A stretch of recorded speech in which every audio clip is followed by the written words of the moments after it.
John C. Bruening. Welcome to Suit Up the Podcast. Thank you very much. Good to be here. Before we get started too far underway, would you mind giving the audience a brief biographical sketch? Brief. Okay. I'm about to turn 60, so I'll try to keep it as brief as I can given the number of years. Professional writer since the mid 1980s. Started out as a journalist, did that for about 15 years. Wrote for either staff or freelance for just about every newspaper and magazine in town. Somewhere around 2001, I transitioned into marketing. I started working for a small independent record label here in Cleveland. Did that for about 8 years. Yeah, it was called Telarc. It was we for a while we were the recording home of the Cleveland Orchestra, Cleveland Symphony Orchestra. We also did some jazz and some blues. Did that for about 8 years. Then I got caught in the crossfire of a severe recession and a corporate restructuring. So I did some freelancing for about 3 years to keep the lights on and to keep the mortgage paid and keep the kids fed. Then I went back into marketing after that, and that's pretty much where I've been ever since. The fiction writing started in earnest around 2007 or 8. Spent about 7 or 8 years writing my first novel, the first novel in the Midnight Guardian series. And then somewhere around 2015, my publishing partner Jim Beard and I launched Flinch Books, which is where the Midnight Guardian series has been published out of. We do long form fiction, we do novels as well as anthologies of short stories in various genres. In the spirit of, I like to say, in the spirit of the classic pulp fiction of the 1930s and 40s, but with a decidedly kind of a, we're never afraid to just push the envelope a little bit and push back at the guardrails. We don't adhere religiously to certain conventions and tropes that are typical of that period. We're not afraid to make it a little bit more modern, more of a 21st century sensibility. So that's the short version. But yeah, that's my story. I'm sticking to it. Well, a couple of things I want to pull from that. First and foremost, what I always find fascinating is seeing what people bring from their past experiences to what they are currently doing. And it perfectly makes sense that you have background in marketing because you guys do a fantastic job marketing your material in your books. Thank you. Thanks. And as someone who knows enough to know how much he doesn't know, I'm always impressed when I'm like, oh, look, they actually know how to do it. That's awesome. Well, it's an interesting you would say that because and I've said this before, you can, I mean, if you can throw enough marketing money at something, you can sell anything. Yes. I mean, you can sell a bag of crap if you throw enough marketing dollars at it. Marketing costs money. And if you have the money and you're willing to spend it, you can sell just about anything.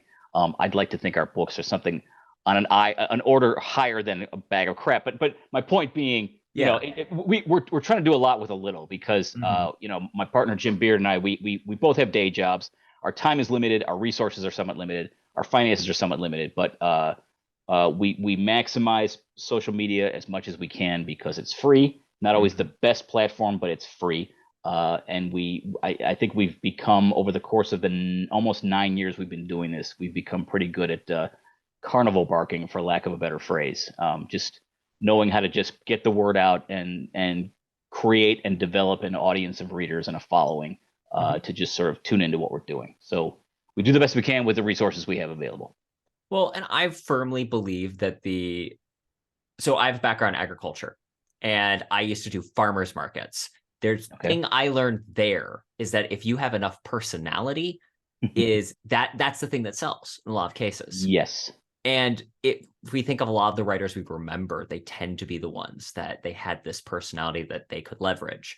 And that's, I think, the thing that's cool about where we're at with indie press and publishing is that really you can build a brand in a way that was not an option for literally like the last 100 years.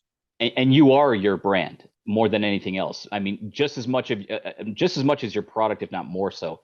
You are your brand. As you say, the way you present yourself, the way you talk to your audience or your market or your readership or whatever, the way you engage with them every day, whether it's on social media or a website or what have you, you become as much a part of the brand as your product does. So, and that's not something Jim and I ever sat down and talked about consciously, but it's something we sort of both know intuitively because we grew up at the same time. We grew up reading the same things. We kind of, we were both dialed into Marvel Comics and the whole Stan Lee thing, the original Carnival Barker. But just so we kind of we understand that without having to actually talk about it. We just sort of know how to just do it.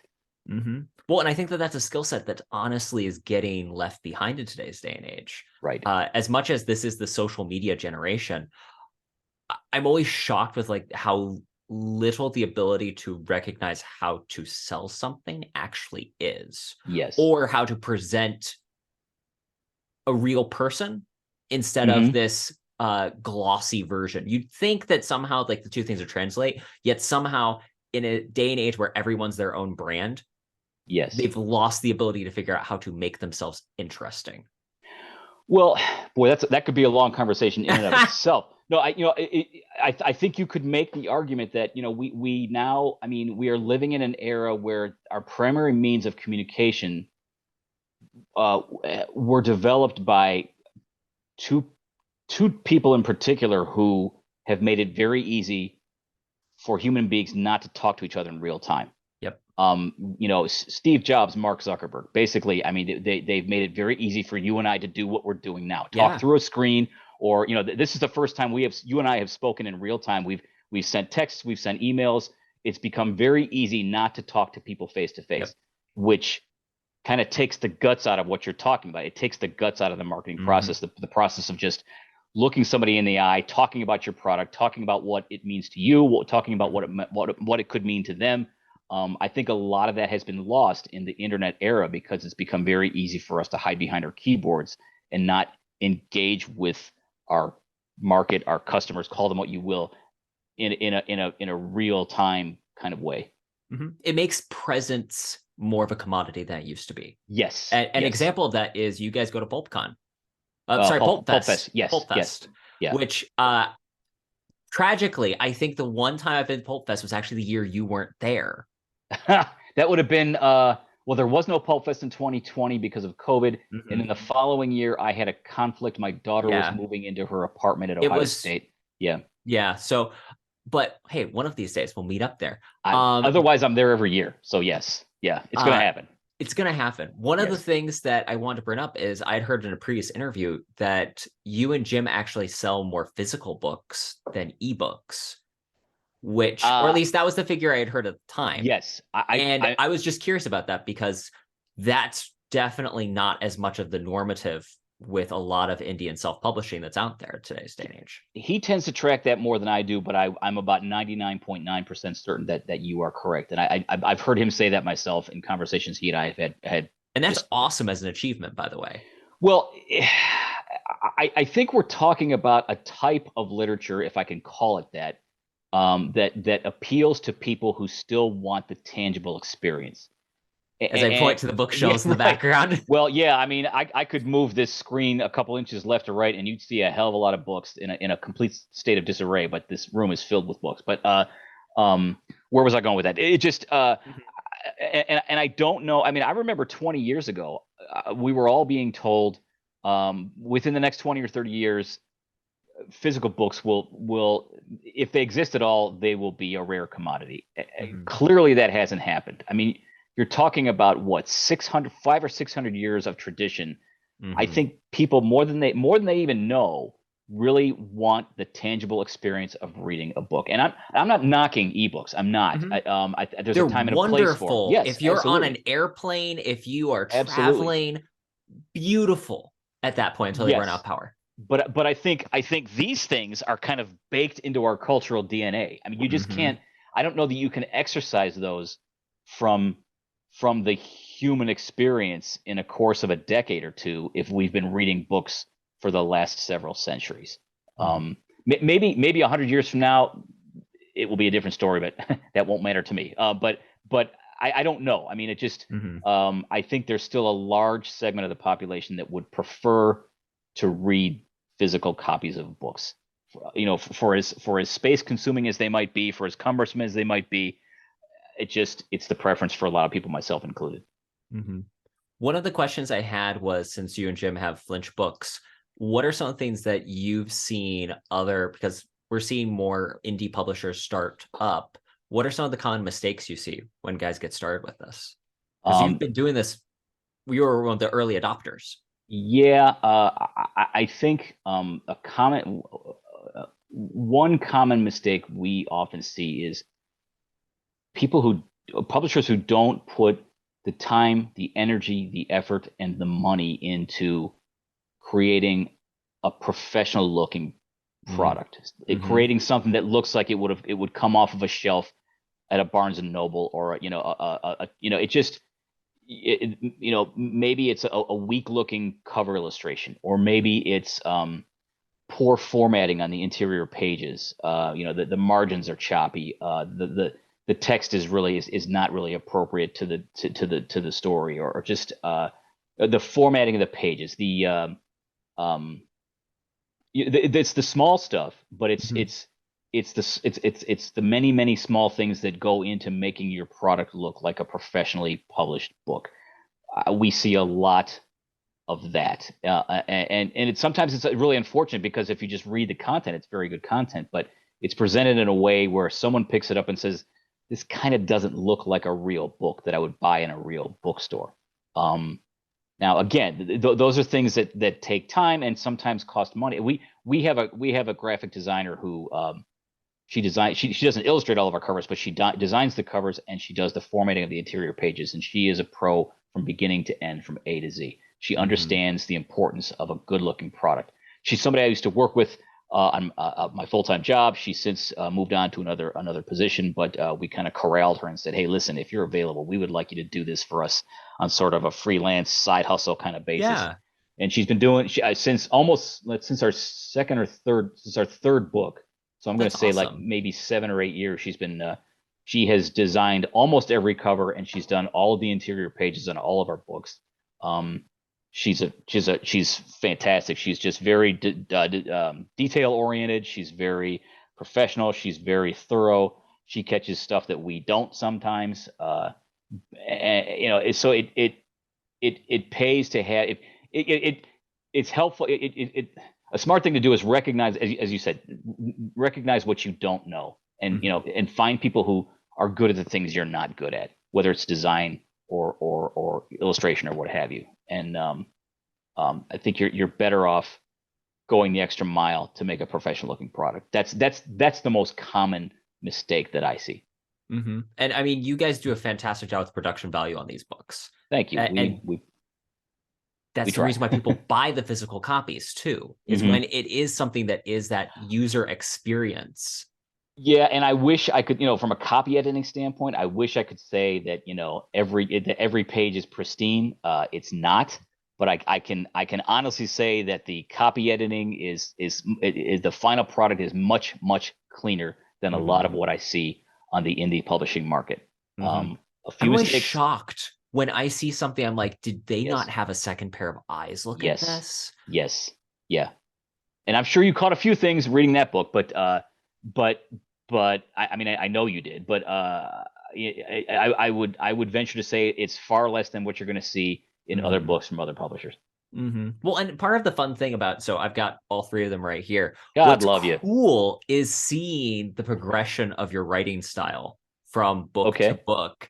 Okay. And I don't know if I can say there's a clear, I see how he changed this to this, but it's seeing the evolution of the character and the writer kind of at the same time. I would compare with so like Ian Fleming. I obviously big Bond fan. If you read Casino Royale and then you read, which is the first one, and then we're not going to talk about The Man with the Golden Gun. He didn't get a chance to finish it. Then we go to You Only Live Twice. It's a massive progression where you see that he's evolved his style and his character as time has gone on. And that's what I partly look forward to as you write more Midnight Guardian stories, is to just kind of see how you and the character evolve together. Well, first of all, no one has ever mentioned my name and Ian Fleming's name in the same conversation. So thank you for that, for starters. But I take that as a compliment. I mean, the struggle is, and I think this is true for any writer, any genre of any style. It's a high wire act, because you're learning as you go, and you're learning in front of an audience. Yes. And hopefully your audience is going to be a little forgiving with that first book, or maybe the first couple books, where you're kind of getting your legs. Mm-hmm.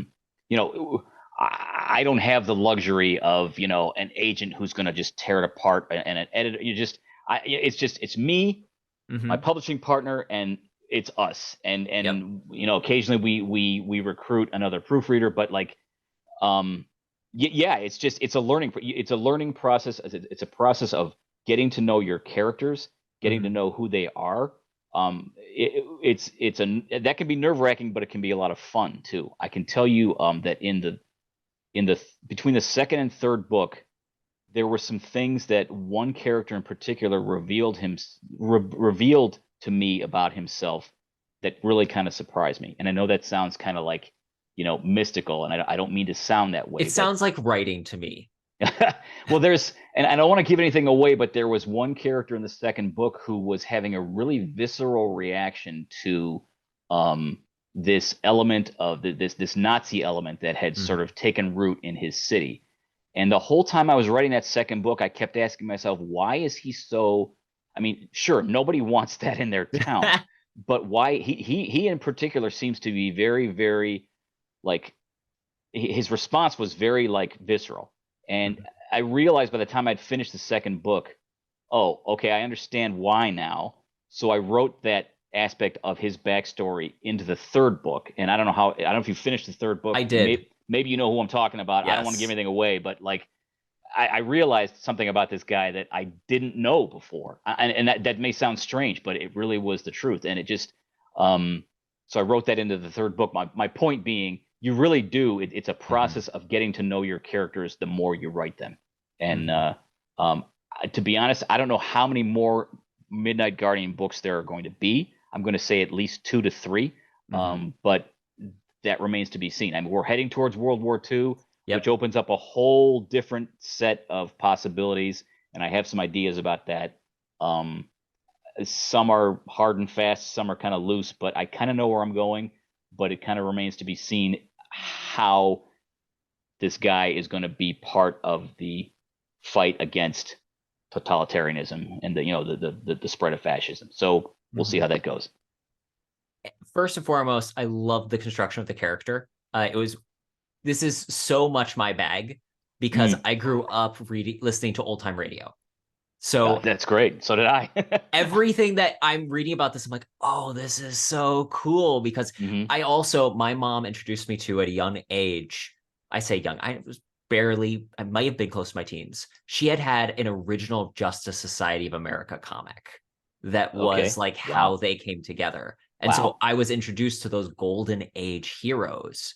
Okay. And there's just a very different vibe and era that they have. So like immediately I'm like, this guy reminds me a lot of Our Man, like the classic original element, or Dr. Midnight in some of the Yes. things. And I think that those are great things to put in because it has that everyman hero vibe where he's got just that one little thing that helps.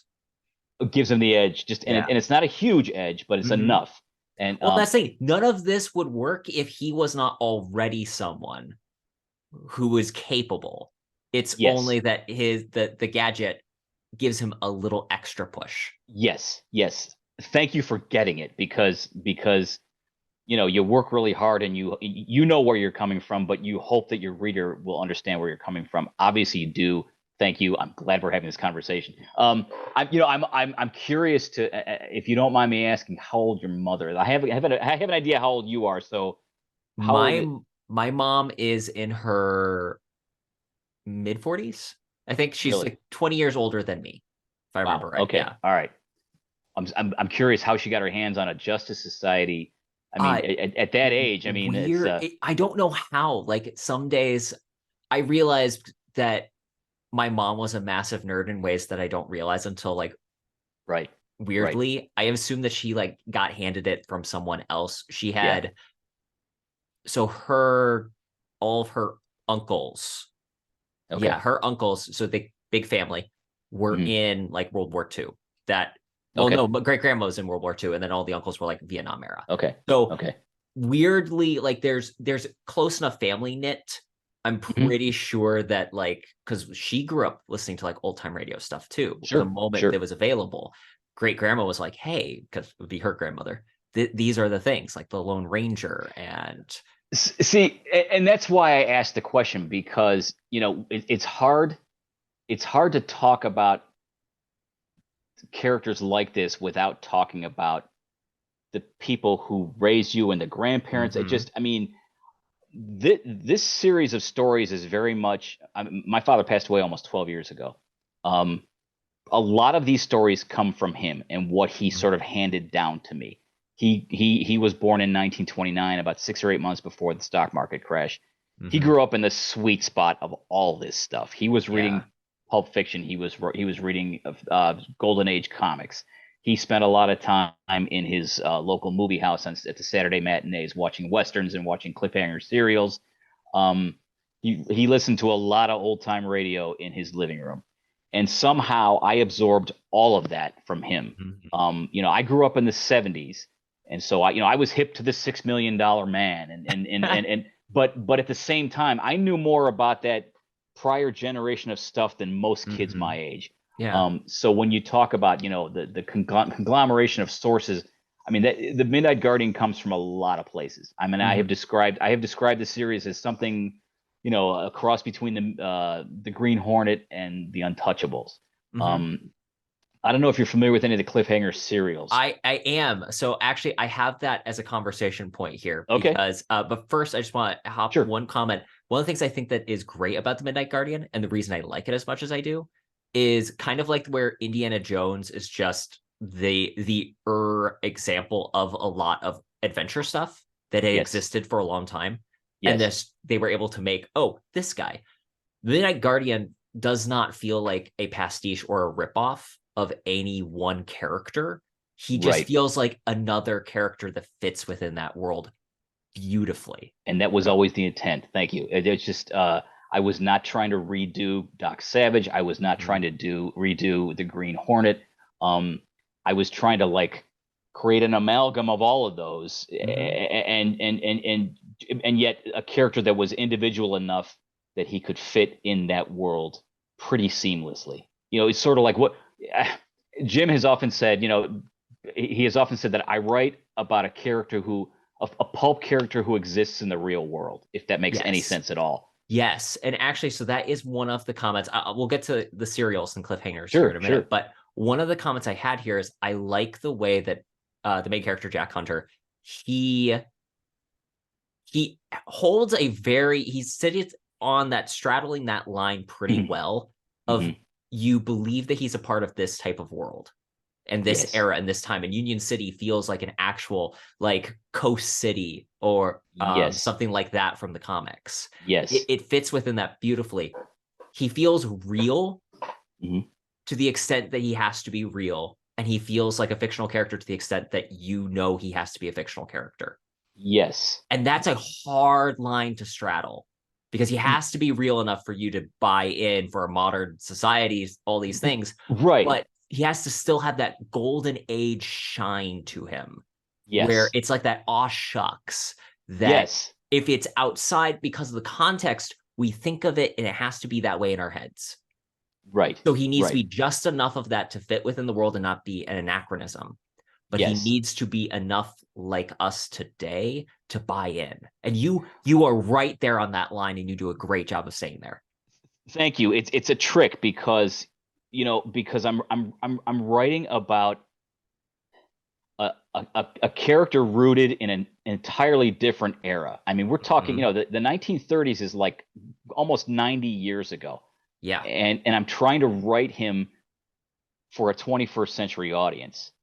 And yet I'm trying to hang on to some of those values, some of those conventions from that period, but make it sophisticated enough that a 21st Hmm. century reader can appreciate it. Um, Whether they have a sense of history or not, they can Hmm. still say, okay, this guy, when the mask is off, he's the straight laced lawyer, assistant DA. Um, he's like you say, he's a believable character in a believable world. When the mask goes on, the world becomes much more fantastical. I think not Hmm. just his world, but the whole just. everything going on around him. It's just like he sort of steps into this different, It's like stepping 90%. onto the screen. Right. 90% of what he does after dark. So like the world changes when he puts the mask on. And it's a trick. It's a tightrope walk. Based on your perception, it sounds like it's working. So I'll just that's what I'm after. So that's what I'll just keep doing. Yes. Yeah. So I had a question about serials because especially there are definitely moments in the first one, and then as we get to the second and third, I really saw it very much more plainly where it feels like there is definitely the serial vibe where you can tell where it's like, oh, here's where the chapter queue would end. Yes. And then we move on to the next thing. Yes. And that I was curious how much of that was intentional when you were writing this, or how much of it was just because you know the serials and we all know a cliffhanger is a good spot to end a chapter anyway. That's a good question, and I'm not sure if there's a hard and fast answer. I think some of it is instinctive. I can't say I sat down with every chapter and said, okay, I'm going to end it this way. It's going to end at a suspenseful moment. Certainly, there were moments that was my intention, but sometimes it just sort of happened that way. I think, you not unlike a serial, you have to think of a novel as, at least a novel like this, as something that's sort of,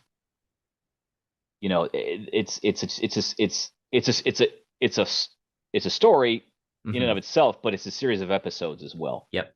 And like any suspense story, you got to keep people turning pages. So yes, there were moments where I said, okay, this chapter has to end and has to leave people hanging. It was sort of a conscious, intentional decision. But sometimes the flow of the writing is such that, well, that just worked out well because he's the building's about to blow up and he's trapped and tune in tomorrow or tune in next week. So it just sort of happens naturally, organically. Sometimes it was by decision, which is kind of a cop-out answer, but I can't really say it's one or the other. It just sort of, it's organic. I mean, it just, and I think it's based on years of watching serials. One in particular, which I think was a big inspiration for this character, named Spy Smasher, from 1942. He shows up in Hellboy, doesn't he? I don't know. Okay. I'm not familiar with the Hellboy story, so I don't know. But yeah, it's a serial from 1942. I think it was during the war. I think it was 1942 with Kane Richmond. But I probably, of all the serials I've watched, and there have been many, that's probably the one I enjoy the most. And so when this character was sort of taking shape, and again, it wasn't really conscious, it was more subconscious, but I found myself writing a character not unlike Spy Smasher. So yeah, I just, it's just everything I've written in those stories and other short stories that I've done. It's just I mean, there's a giant stew inside my head, inside of most writers' head, and you just keep dumping stuff in there for a lifetime, and stuff eventually starts coming out in its own way through your own perception. So I've heard Neil Gaiman talk about it as the compost heap because he likes to compare it to gardening. And I just love that illustration because, again, I've background in agriculture. We know what compost is. The having all of the material there and then letting it break down, settle, and it turns, the bacterias move around and it becomes this amazing mystical thing. I can't think of a better, what's the word, metaphor, a better analogy than that. And it's certainly been my experience since like 10 or 12 years old. And a lot of writers have said the same. I think Ray Bradbury has said something similar. You spend the first part of your life, well, your whole life, ideally, but you spend the first 15 or 20 years of life just reading everything you get your hands on, watching everything you get your hands on, consuming every kind of entertainment, literature, film, whatever, comics, and eventually it works its way into your system, and then it works its way back out, and it becomes something innovative and original that maybe harkens back to, if you look closely, you can hear echoes of this, that, or the other character, or this, that, or the other story. But it's uniquely your own. That's always the hope. So this is a slight side tangent, but since we brought up, I'm really curious your thoughts. If we look at some of the big IPs today that we have, most of them came out of the era where you had like Lucas, who wanted to do Flash Gordon and couldn't, so instead Yes. decided to do Star Yes. Wars, Yes. which is a mixture of all the other stuff. What do you think that today's day and age and today's writers have stopped creating new things because it's easier to just revive something old? So like John Wick, I think, is a rare example of something that is a original concept that became a big thing. But by and large, most of our big movies today are all, oh, remember this? Yeah, I hear what you're saying, but I think if you look close enough, you're always going to find that. Mm-hmm. I don't. I mean, yeah, I don't think the answer to your question is no. Is that no one's doing anything new, but the truth is everything comes from somewhere. Yeah. Whether it's literature, whether it's art, whether it's film, whether it's music. I mean, if you could name 5 bands from the 1970s, and I could tell you bands from the 1950s that they're riffing on. I'll be honest, I could probably name 5 bands from the 1950s easier than the 1970s. Well, yeah. Well, okay. I mean, okay. Not to get too far off. I know what you mean. Not to get too far off in tangent, but like Tom Petty, who sort of, he came onto the scene in the mid 70s, and he said, I remember he read in an interview once. He said we wanted to be the Byrds of the 1970s, and it's true. He had that jangly Rickenbacker sound, and he just was like, you could tell just by listening, especially his earlier albums. He was a fan of the Byrds. The Beatles were listening to the Everly Brothers. It just my point being, everything comes from something. Everything comes from somewhere. But I also think that I don't want to say that no one's doing anything new, because I don't believe that's the case. It's just a question of how good you are at processing the information coming in and turning it into something new on the way back out. So it doesn't feel like a copy. Instead, it feels more original. An innovation, or it feels original with echoes of something from the past. But I think all art is that, and I think you can't escape that. So, if you're hearing bits and pieces of something that predates that thing by 20 or 30 years, I don't think it's necessarily a bad thing. I think it's almost a necessary part of the process. Have you heard of the Maya rule?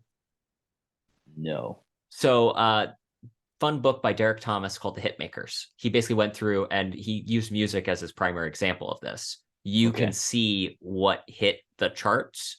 Right. And one of his comments was things that tended to hit and stick around were things that held to Maya, most advanced yet acceptable. It needs to be familiar enough that we're not scared of it, but advanced enough to interest us. So it always needs just that little tweak, that something that we can kind of recognize. We've seen that before, but with that extra spin on it to make it something that we can latch onto. Yes. I sometimes drive my kids crazy because they play music for me that they're listening to right now, stuff that came out last week. And more often than not, I'll say, "Oh, that sounds like you too," or "That sounds like the Police," and they don't know who the hell I'm talking about because they're 22 and 20, and they're vaguely aware of U2 and the Police, but they're just sort of like, come on, Dad, this came out last week, but it just. To your point, I think it's true. It's you're taking what is known and what is accepted, and you're turning it into something new and fresh that may be pushing the envelope a little bit, but that's part of the process, and that's what you're supposed to be doing. But there's always going to be the echo of something old in there, I think. Speaking of the echoes of something old, one of the things you guys have done with Flinch Books is you guys have been publishing anthologies of various genres. First and foremost, I have to ask, do you have a favorite genre that you're looking forward to you guys doing? Or have you already hit your favorite, like, this is the pulpiest of pulp genres that I adore? I don't know that we have a favorite. We have yet to do anything twice. We've done a lot. We've done science fiction. We've done horror. We've done Western. We've done kind of noir. And that's not to say we will never go back and do those again. But as far as a favorite, I mean, I have some personal favorites, but I don't know that like, and there have been a couple that really the response was really like surprisingly like loud, more than we expected. Wow. But yeah, we did a sword and sorcery book a couple years ago called Blood on the Blade. And I was looking over the list before the interview, and I'm like, yeah. okay, so I need to get this one, I need to get that one, I need to get that one. Yeah, and it just and the response to that was, well, the genesis of that book was kind of unusual. But the response was, I think it certainly of all of our books, it has received the most reviews, and they've all been pretty favorable. Um, as far as I think it's one of the best selling books that we've ever done. And shortly after it came out, a couple people who were really into the genre said, "You guys need to do this again soon."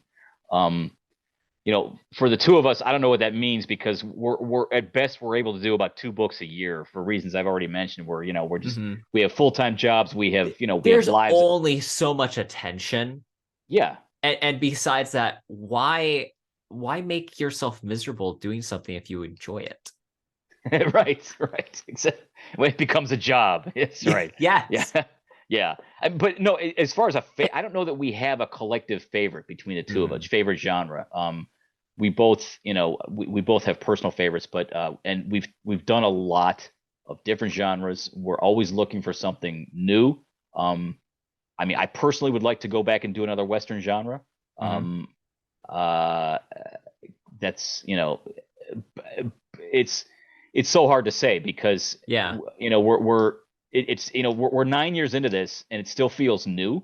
That's Um, great though. yeah, and it still feels like we're still like there's still a lot of ground to cover. But it's I mean I know what the next 2 books are going to look like, but I can't really talk about it. That's okay. Um, but We'll forgive you this time. yeah, but we're always trying to push the boundaries a little bit. Maybe it's kind of science fiction, but maybe not. Maybe it's science Mhm. fiction and something else. And that's what I was kind of getting at before, the idea that it may not be a straight horror Mhm. anthology or a straight science fiction anthology. It has elements of that, but we're sort of like pushing Mhm. at the guardrails a little bit Yeah. and taking a different take on it. And so yeah, we're trying to again we're trying to do something old but yet do something new at the same time. Yeah. Yeah. One of the things that I love in Starlight Pulp, Brian Townsley, friend of the show, Mhm. they do their reviews. I think they're publishing their third one coming out here soon, but they just want all different kind of pulp. They're like, look, Mhm. just throw it at the wall and we'll Yes. see which works.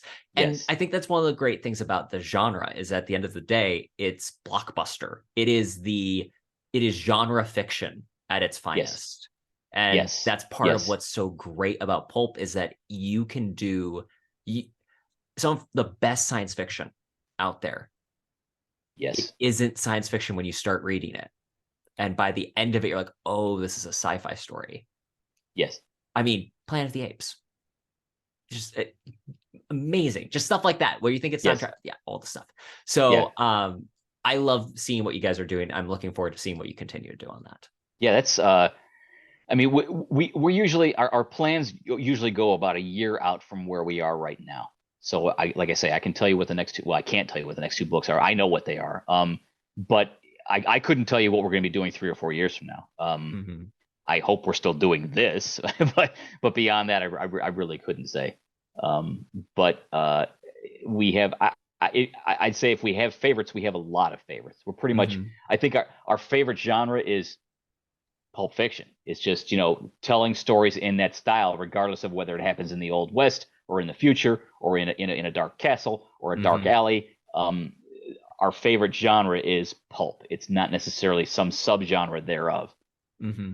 So one of the questions I had written down here for you, because I was really curious, is there a holy grail pulp franchise or commodity, not commodity, but character that you want to see get the revival he or she deserves? In print or any Any any medium.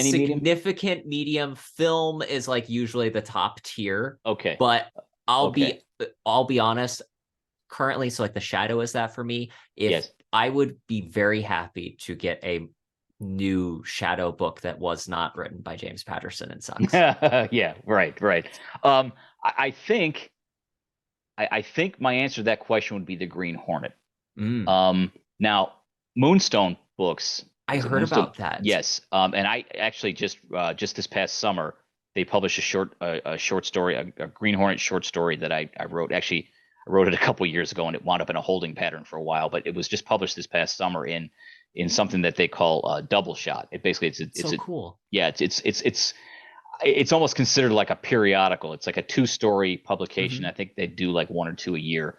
Um, uh, I would like to see more of that. I would like to do more of that. And actually, the publisher of Moonstone has asked me to write a couple more of those. That's the That's beauty of awesome. Flinch. That's the beauty of Flinch books is Jim and I do what we do, but we Uh-huh. also like we know that I comically refer to it as an open relationship. We Hmm. do what we do at Flinch, but we Yes. also, we're free to just publish other, write other stuff for other publishers just to, Hmm. expand and maximize our options wherever. Yeah. So yeah, I wrote the one Green Hornet story for Moonstone that published this past summer. Um, I want to bang out a couple more in the early part of next year. What I'm leading up to here is I would like to see a far better Green Hornet movie than what we got about, what was it, 10 or 11 years ago with Seth Rogen. Yeah. I can't Um, believe it's been that long. I was at I was walking around a costume store and they like still had like a from that movie like yeah. brand Green Hornet something in the corner. I was like, oh, I forgot that even existed. Well, lucky you. But it just, I remember when there was talk of the movie coming out. I was really curious about it. I was really optimistic until it's the whole thing started to take shape, and I got a sense of who the cast was and who the Hmm. lead actor was, and I thought, oh, this is not going to go well. And when it came out, I didn't watch it for a few years because Hmm. I didn't hear a single good thing about it. I didn't watch it for a few years. And then at one point, actually not long ago, like maybe in the last 3 or 4 years, I finally said, I gotta see what this is all about. I can't, I can't really make a judgment about this unless I actually watch it.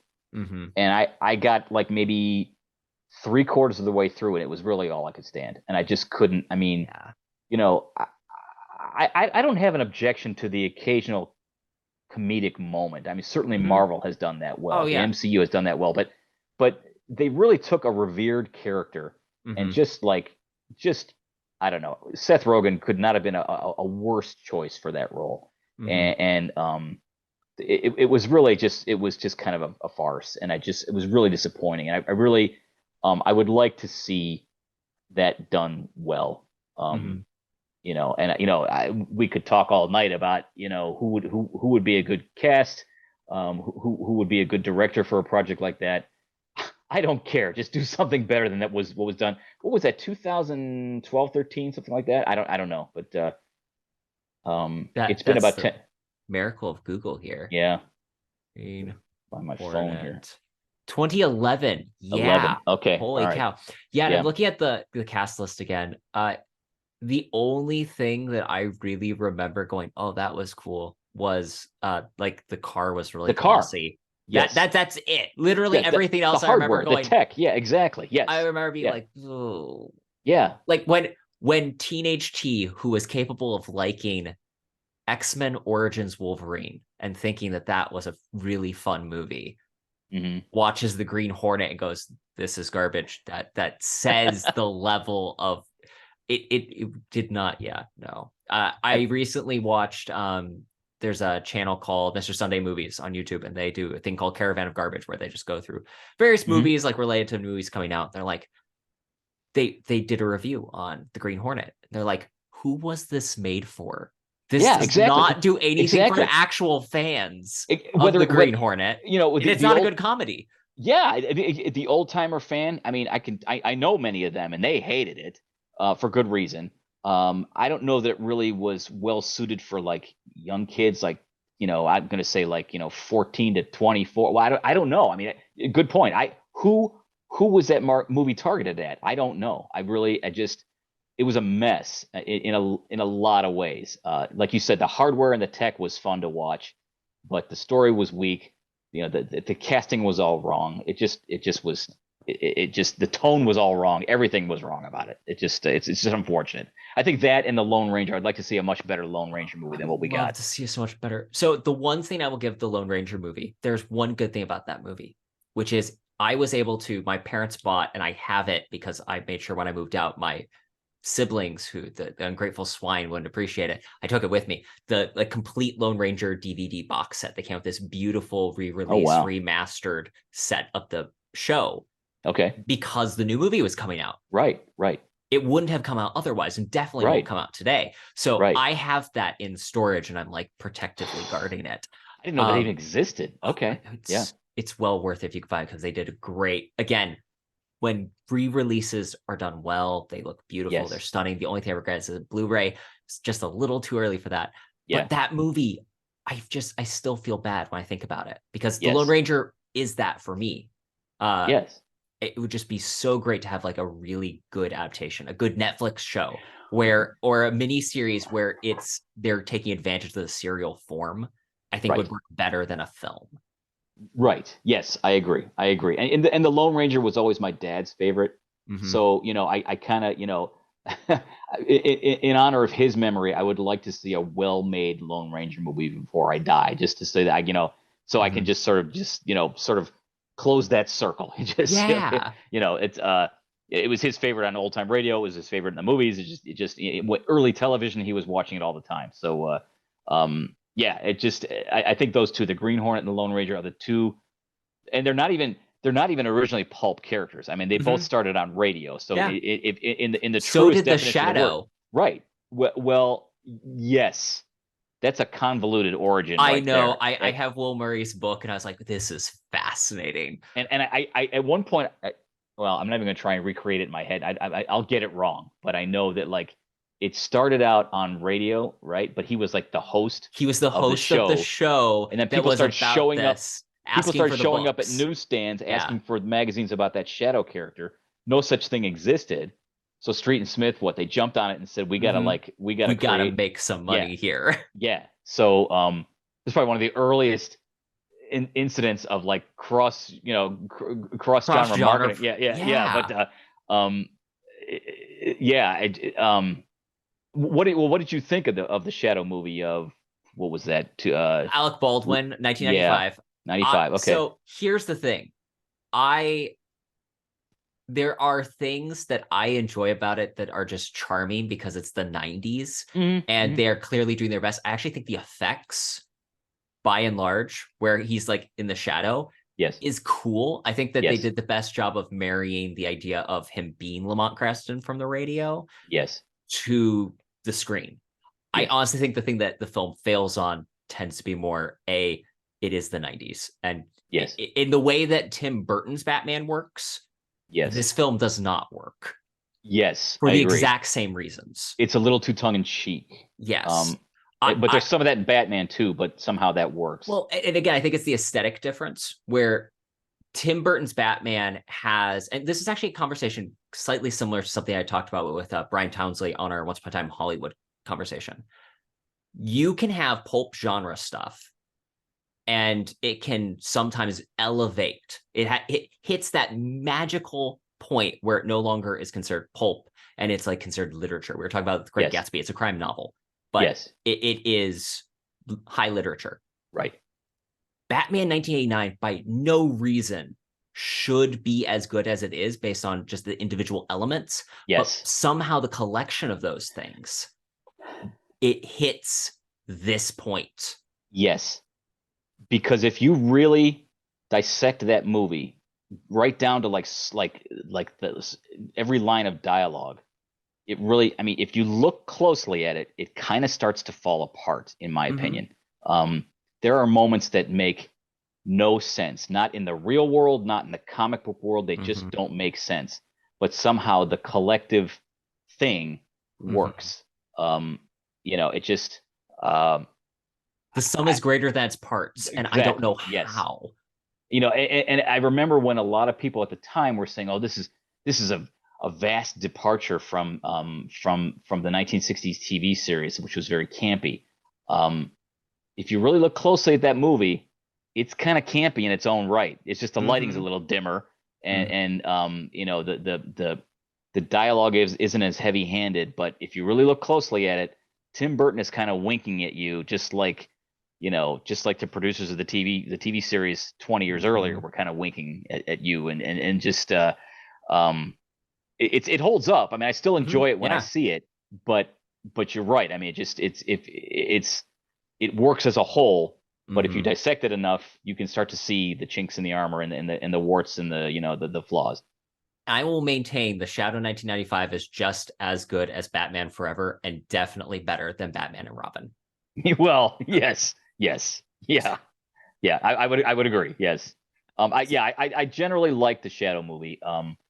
It had its flaws. There were moments of dialogue I thought, well, that doesn't make any sense. Yeah. But it at least it captured the spirit of the character. Yeah. It does. And I think Alec Baldwin does a great job performing as I love the scene where like all of a sudden he starts using his mind powers on the Commissioner Weston and you see like him retreat, like the shadow effect that they do.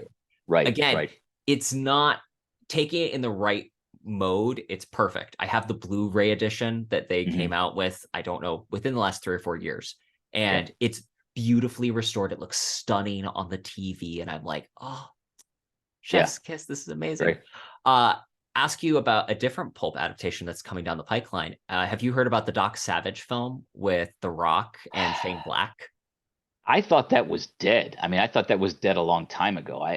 Is it still happening? It still says it's in development on IMDb, which doesn't mean anything, to be fair. But I thought, I mean, and I seem to recall an interview where Dwayne Johnson himself said, you know, I think, you know, everyone who's involved in that is really kind of busy with other projects, and without coming out and saying it, it sounded like he was saying it's probably not going to happen. I haven't heard anything about that in, I would say, years. I mean, I think it's been a good 4 or 5 years since that seemed to have any life. I more recently I've heard about a Doc Savage mini series like on Netflix or something. I could be right. Will Murray would know all about this up and down and inside and out. He's on my list to talk to in 2024. Calling the shot now. If you have questions about Doc Savage, that is the guy to go to. He knows. Like, I mean, he is the last word in Doc Savage. But the last I heard, there was some kind of television project in development, either a series or a mini series or something like that. That's the last I know. But I had always have to wait and see. I had always hoped to see. I mean, there was talk at one point of Chris Hemsworth. That would also work. Well, it might have worked a few years ago. I think his persona is so deeply connected to Thor at this point, and Thor has become like a bit of a stock. Yes, and I think it might have worked maybe 8 or 10 years ago, but he was busy with Thor at the time. But Thor has become something else. But he, to me, looks more like the classic Doc Savage character you saw on the original pulp covers back in the day. But but I don't know where that's. I mean, I'm fairly certain that the movie project is dead. I don't know. We'll see. The thing that just had me excited was Shane Black, because you can't get Kiss Kiss Bang Bang. Yes. The Nice Guys, like this is one of the few still that I think really can deliver that kind of material. Yes. Yeah. It's a tricky IP to deliver in the 21st century. I mean, it's very much a product of its time. You have to be very careful about how you treat the story, how you cast it, how you write it. It's very much rooted in the 1930s, and the question becomes: do you set it in the 30s? Do you set it in the modern day? Do you set it in sort of a nondescript era that looks very retro but isn't really connected to any particular decade? I don't know. 89. Yeah, exactly that. Yes. So I think that may be part of the challenge, and that may be why nothing really seems to be getting off the ground with that, because a lot of directors, producers, writers aren't quite sure how to approach it. And it's also fair to say that Doc Savage has been around long enough. He's inspired a lot of things that now it just then. So I've heard some people call it the John Carter effect, where essentially because John Carter inspired so many other things that have come out. When John Carter comes out, you're like, oh, well, this is just a different version of what I've already seen. And then you're like, well, this is the original. And then exactly. no one cares. Yes. I remember when that first, well, when I say first, it's the first Tim Story Fantastic Four film, the one with Dr. Doom, and everyone said, oh, this is a Darth Vader ripoff. Well, no, actually, Darth Vader was sort of a riff on Dr. Doom. It just, again, it becomes this circular thing where like so much stuff gets sort of processed through creators' sensibilities that it becomes something else, and we forget that about the antecedent of it all. Mm-hmm. So, talking creative process, as we start to wind down the conversation here, I want to ask: do you have a writing routine, and if so, what does it look like? Recently, it's a little bit more. Yes, I'm happy to say that I have developed a schedule of sorts that I didn't have for a while. I think I might have mentioned earlier, either during the recording or just before. I've been working at home since COVID, and so my ability to sort of disconnect work from home is getting really kind of weird, or has gotten very weird. Yeah.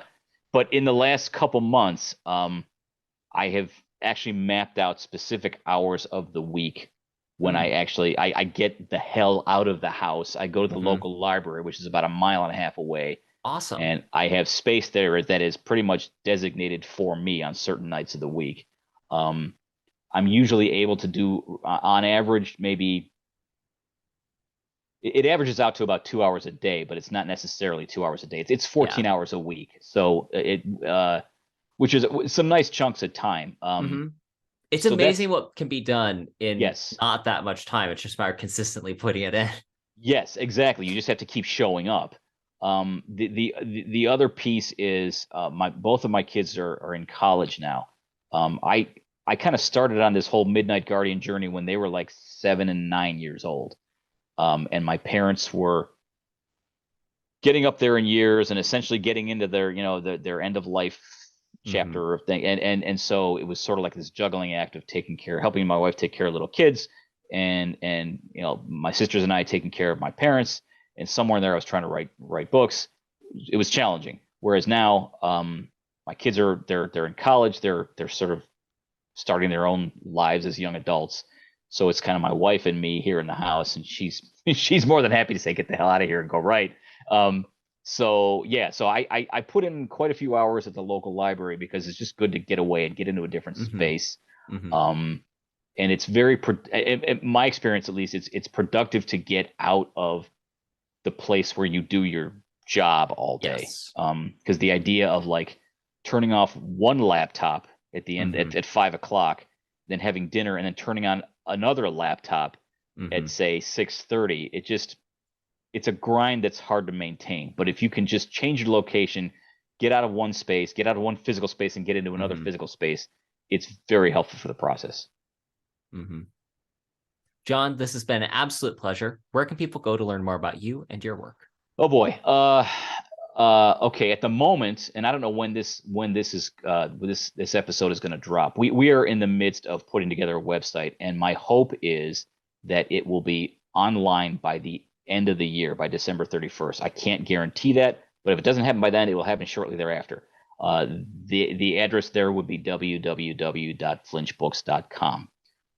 If you go there now, you're going to basically see something like "Coming Soon," Flinch Books. Coming soon. This is under coming soon. Watch this space. Yes, but so in lieu of that, you can find pretty much everything I've written on my Amazon author page. And you're going to ask me what the address of that is. I think it's Amazon.com/John C. Bruening. I think that's what it is. And we will look it up for you and put it in the show notes. I should know that. I'm sorry for not having that at my fingertips, but yes, I would say just about every either novel I've written or anthology project that I've been a part of is on that page. So you'll find it there. And I'm going to encourage people, go out and get the Midnight Guardian books. You have one here, which we didn't spend a whole lot of time talking the specifics of each book, but I always want to say gods and sinners because everyone wants to say that. It's a God reference and to sinners, which it's a reference to the Christmas Carol, the line from the Christmas Carol. Yes.